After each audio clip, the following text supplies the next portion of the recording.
Hi everybody, I'm Matt Epstein with Berkshire Hathaway Home Services. I'm here with Judy Rachel. She is a home performance professional, right? You did that very well. Thank you. So, a home performance professional. Are you a contractor? What is it that you do? I'm not a contractor. Okay. So I don't actually do the work on homes, but I Okay. diagnose homes to make sure that, to figure out the best ways to make a home energy efficient, more comfortable, the house more durable, to improve the indoor air quality. All of those things go hand in hand when a person looks at a house as a system. And so that's what a home performance professional does, is that they look at a house as an entire system. A home performance contractor then fixes those houses under those same parameters, looking at a house as a system and how everything interacts with each other. Okay. So dumbing it down for me and our viewers, you're going to go in and look at how you can bring the cost of running the systems down and the quality of the air and such to a better degree. Is that correct? Well, what happens is that energy efficiency and indoor air quality go very much hand in hand. Air tends to leak in and out of houses, and it leaks in and out of the ductwork where the air gets delivered through our four-star systems into houses. Okay. The places that air is coming from are not places you want to be breathing air. They're coming from the attic, they're coming from crawl spaces, they're coming from the interior cavities of the walls. So one of the things that we look at is how leaky the house is and where the air is actually coming from. And by sealing off those air pathways, we're actually solving moisture problems as well as indoor air quality issues, which also makes the enclosure of the house hold the conditioned air in better, which increases the whole efficiency of the house and your comfort levels. So is it just air? Is that what you do with just air? It's not that it's just air, just that air is one of the major transport vehicles for your conditioned air, which you paid to condition, Got it. as well as for moisture. Okay. And moisture is a huge problem in any home. So those two things go hand in hand and they travel with the air. So what's involved with, I want to go ahead and make my home more efficient? What's involved with a diagnostics? So what I want to look at is I want to do a thorough visual evaluation of the interior of the house and the exterior of the house. I'm mostly focusing on where air is leaking, where there might be moisture problems, and how well the heating and cooling system are actually functioning. The majority of heating and cooling systems in our homes are oversized. So we're using way too much energy every time we turn them on, and they tend to cycle on and off, which also makes the motor less efficient. So I'm doing a thorough evaluation also of the heating and cooling system and the whole enclosure of the house and the insulation levels as well. Insulation often isn't installed properly. When it's not installed properly, you went and you paid for, this insulation and it's not doing its job. So I'm looking at all of those things. Interesting. And what percentages of homes, let's say in the San Fernando Valley, or let's actually narrow it down even more, in the South San Fernando Valley, what percentage of homes would be a good prospect for that need your services? Pretty much all of them. All of them. Yeah, truly. The opportunity for a home performance professional throughout the nation is immense. And what about new construction homes? I would assume they are more.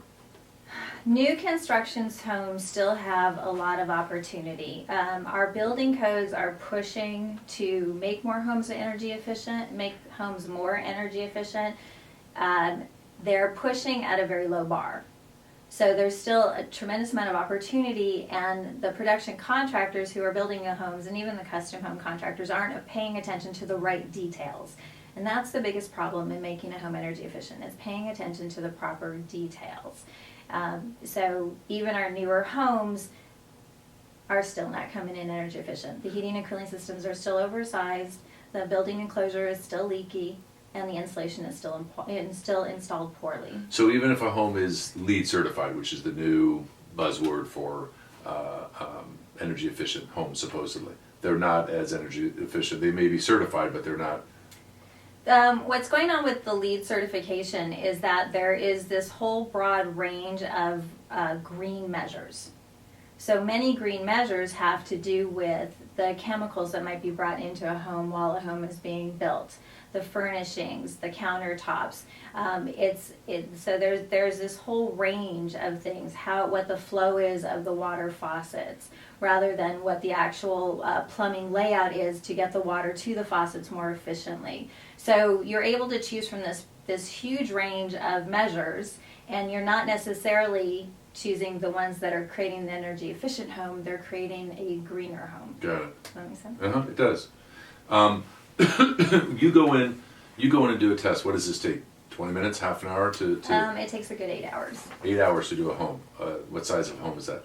That would be just a 2,000 square foot home with one heating and cooling system and one water heater. Wow. 8 hours.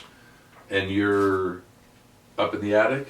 I'm in the attic, I'm in the crawl space, I'm around the exterior of the house, I'm in the interior of the house looking at everything. I'm evaluating, like I said, the water heater as well as the heating and cooling system. Wow. And you yourself, you have a crew.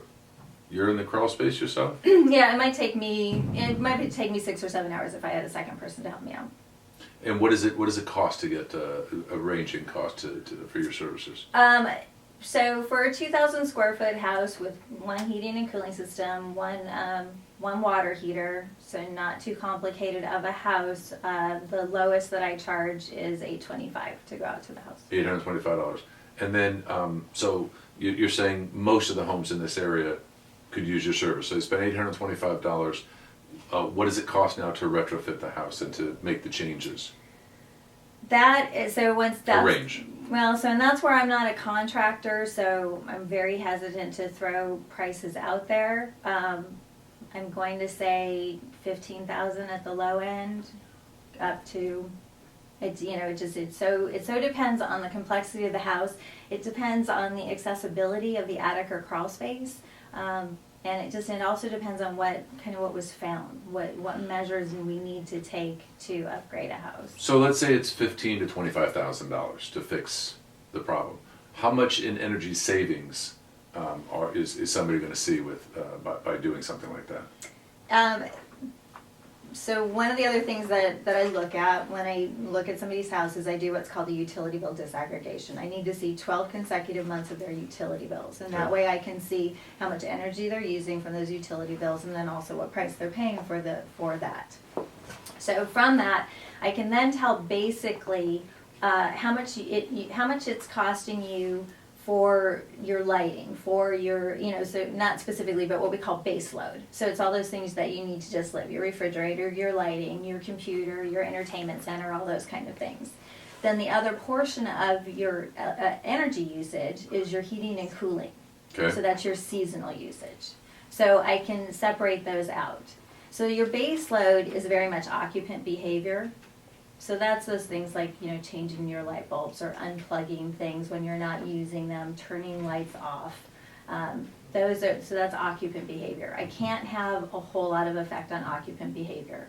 I can have the most effect on your seasonal heating and cooling load by taking care of the house itself and the heating and cooling system. So what should they check? What should they save? So let's say somebody. I can't say. And the other thing is about being in Southern California, you might not save because we tend to live incredibly uncomfortably, right? I grew up with the heating system turned off at night, and then we would turn it on again, first thing in the morning, right? Right. So in essence, even with an oversized system, and particularly since our systems are furnaces and they're gas, and gas is incredibly inexpensive, we weren't spending a lot to heat the house, but we were cold a good deal of the time. So who is your customer? The layperson me would think that someone's going to hire you because they want to bring their cost of energy down, and if you're going to spend $15,000 or $20,000 or $25,000 to do that, I want to see a return. For instance, I took out 6,000 square feet of grass in my house last year, and I got a rebate from the Department of Water and Power. But I see a measurable difference every single month on my water usage. Oh, yeah. So, but I don't think I was as willing to go ahead and do that if there wasn't a motivation of the rebate and there wasn't a motivation on the savings every month. So, but you're saying that the people that are using your service are that's not the driving force of them? 90% of the people who call me have comfort problems in their home. Comfort or health or health? Not so much health. They don't realize that any health problems are related to what's happening in their home. Okay. Most of them call me because of comfort. That's the calls I get. That's so then the byproduct of us fixing the comfort problems is that their energy usage decreases. But here's the problem, right? Gas is really inexpensive, and electricity is more expensive. So if we make your heating and cooling system properly sized and you start using it more, you may end up seeing an increase in your energy, in the cost you pay, even though the systems itself are much more efficient. So Southern California is a really hard market if your only concern is decreased bills. But how much would you pay for additional comfort in your home, or for better indoor air quality? Well, it's funny because again, I grew up with the same thing. Is we go to sleep at night, and I have a Nest control, and it's automatically timed for at nighttime. It's comfortable. It's at the room temperature that I desire. But when I'm sleeping, it goes down to whatever the natural, whatever it goes down to, and then it resets itself at 7 o'clock in the morning. So it's the same thing. For me, comfort control is I put on a comforter in the wintertime, and I don't have the comforter on in the summertime. So it's an interesting. It doesn't bother me, but certain people, I guess, that want to. That's the driving force in your business.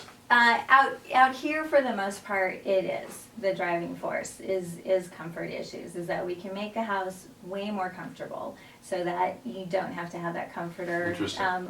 Women in particular, we're way colder. And we typically need the comforter. The temperature bumped up a bit. And so it evens it out throughout the whole house. So you can walk into any room, and every room is going to be comfortable, rather than having these rooms, some rooms that are hot and some rooms that are cold, or in the season, they're just always hot and this one's always cold, or upstairs versus downstairs. That doesn't have to happen. We don't have to have this temperature difference between upstairs and downstairs that everybody says, oh, it's the upstairs, of course it's always hot, and the downstairs is always cold. No, that's your enclosure not working properly in your heating and cooling system, not actually mixing the air in your house. So those are things that don't actually have to be the case, but we can live with them out here because we're not going to die because of our climate. Right? Minnesota, that couldn't happen. They would have to have their heaters on all the time in the winter. Right. How did you get into this business? I was searching for something that I could be proud to do that matched the things that I was doing in my life just overall. And so I actually kind of stumbled into hearing about what was called a home energy rating systems, and managed to talk my way into some classes for it, and thought it was really fascinating to learn how buildings actually perform, that we actually could be comfortable in a building. That the indoor air quality actually is very poor in our buildings, and that there's ways to make it much better. And so I bought my equipment and started doing it. That's great. And did you get a degree in? There's not a degree. What I'm an expert in is building science, and so there's. It's more of a technical thing than any kind of degree in college. My degree in college is, economics out of UCLA. It's got nothing to do with any of this. But this building science is very much, it's kind of a branch of physics, that everything that's going on in homes is driven by physics. So that's what we learn about and have to be versed in to understand how buildings perform. Okay. And if somebody also wanted comfort, but they also wanted some efficiencies, are there state programs? Are there credits from the utility companies to make your home more efficient?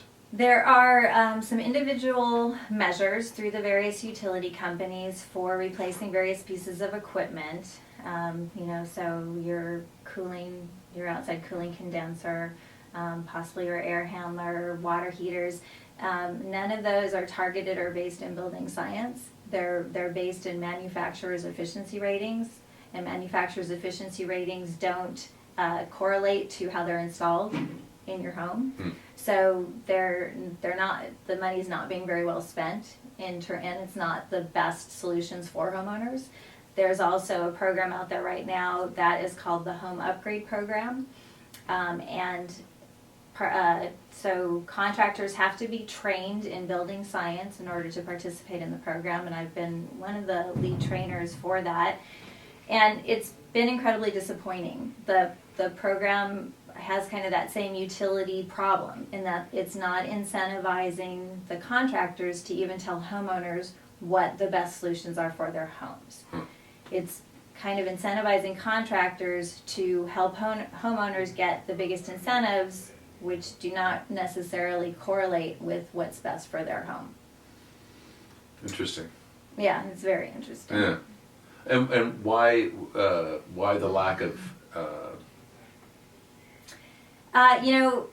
contractors absolutely, after learning about building science, could use the program to guide homeowners to the best solutions, and then just be honest and tell the homeowner, and this is your home, this is what it needs as its solutions, and this is what your rebate would be. But people don't operate that way. They say, how do I maximize my incentive? Right? So there's that going on. Then there's also kind of the bureaucrats versus the professionals. So the bureaucrats don't completely understand the building science, and they're struggling and trying to figure out how is it that we incentivize actual energy savings, because that is what this home upgrade program is supposed to do. It is supposed to incentivize energy savings. But there's that tug of war between bureaucracy and professionals and what they know and understand, and how to actually make a program work. It's tough. Okay. You want to add anything? Any final thoughts or anything I didn't touch base? No, I think that it's there's a lot of people out there who are attempting to kind of do home energy audits. If they're not talking to you about the actual building science, about airflow and air sealing of your homes and your enclosure, as well as actually testing and measuring the performance of your system, then they're not actually doing you a service. And so that's what I would say is some of the questions that homeowners should be asking of anybody who might be trying to sell them the service of a home energy auditor. Okay, terrific. So Judy, if somebody wanted to make their home more comfortable, how do they get a hold of you? So they can get a hold of me by going to jrachel79@gmail.com or calling 818-980-5985. Terrific. I'm Matt Epstein, top real estate agent with Berkshire Hathaway Home Services. I can be reached on my website if you want to see this blog and many other blogs at mattepstein.com. Or you can reach me. My phone number is 818-789-7408. Thank you, Judy. Thank you. Great seeing you. Great talking with you. Too. All right.